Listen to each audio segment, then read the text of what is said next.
The other thing about play is that if I have different types of play, then I can reward my dog in different ways depending on the behavior. So we've talked a lot about, or a little bit, about reward placement, like where we deliver rewards for certain behaviors.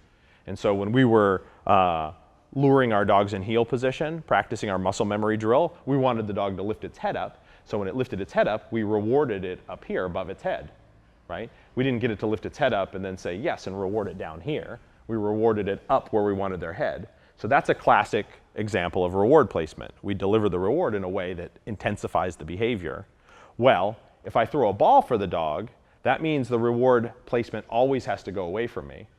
And for certain types of behaviors, that's fine. And for others, it can have a long-term problem, right? So if I want my dog to heel, and I keep throwing the ball forward, gradually my dog heels further and further in front of me because he wants to be closer to where the reward's going to go.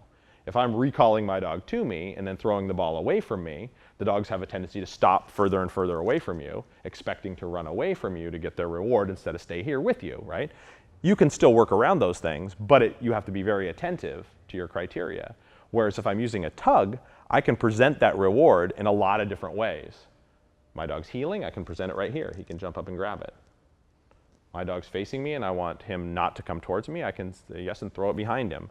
I can walk over to him and play tug with him where he is instead of having him come run. I can't play ball with a dog in place, but I can a little bit tug. I can walk right up to my dog and say yes, and then tug with him right there, and then out him and go on about my business, which you can't do with a ball. So the tug has some advantages for certain things, but that said, not every dog's going to dig it. So in a perfect world, my dog would love his food, would love chasing things, would love playing retrieve, would love tugging, all those things. Yay, we have the Holy Grail. We have a dog that likes all of it.